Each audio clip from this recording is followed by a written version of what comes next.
இப்போ மாற்று கட்சிக்கு போயிருக்கிறார். எங்கிருந்தாலும் வாழ்க. ஆனா போனவர் சும்மா இருந்தா பரவாயில்ல, தூய்மையான ஆட்சி கொடுப்புன்னு சொல்றார். அப்ப பொன்மனச்செம்மல் புரட்சி தலைவர் எம்ஜிஆர் இருக்கின்ற பொழுதும் சரி, மாண்பு அம்மா இருக்கின்ற பொழுது நீங்க அமைச்சரா இருந்தீங்க, நான் முதலமைச்சர் சார்ந்த பொழுதும் என்னுடைய அமைச்சரவையில் அமைச்சரா இருந்தீங்க. அப்பெல்லாம் தூய்மையான ஆட்சி நான் கொடுக்கலையா? நல்ல ஆட்சி கொடுக்கலையா? வேண்டுமென்றே திட்டமிட்டு துண்ட மாத்தினா அவருடைய கருத்து மாறி போச்சு. ஆக நீங்க எந்த கொம்பனாலும் அண்ணா திமுக வீழ்த்த முடியாது. இந்த எடப்பாடி பழனிசாமி ஒருவர் இல்ல, 2 கோடி அண்ணா திமுக தொண்டர் இருக்கின்றார்.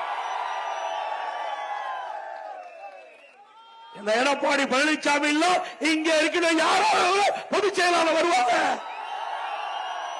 அண்ணா திமுக ஜனநாயகம் உள்ள கட்சி. இது ஒருவரை நம்பி இருப்ப கட்சி இல்ல, பல்லாயிரக்கணக்கான தொண்டரை நம்பி இருக்கின்ற கட்சி. எத்தனை திரு ஸ்டாலின் அவர்கள் எத்தனை முறை நம்முடைய வீழ்த்தறதுக்கு முயற்சி செஞ்சார், அத்தனை முறையும் முறியடித்த ஒரே கட்சி அண்ணா திமுக கட்சி. சிந்திச்சு பாருங்க. முதல்ல நான் முதலமைச்சர் பொறுப்பேற்று சட்டமன்றத்தில் பெரும்பான்மை நிரூபிக்கின்ற பொழுது திரு ஸ்டாலின் எதிரே எவ்வளவு அட்டுழியம் பண்ணாங்க. சட்டமன்ற மாமன்றத்தில் சபாநாயகரை எடுத்து கீழே தள்ளி எங்க டேபிள் ஏறி டான்ஸ் ஆடினாங்க. அப்படிப்பட்ட காலகட்டத்தில் கூட துணிச்சலோடு இருந்து முறியடித்து நம்பிக்கையில்லா தீர்மானம் கொண்டு வந்தாங்க. நம்பிக்கை கோரும் தீர்மானத்தை நாங்கள் வெற்றி பெற்றோம்.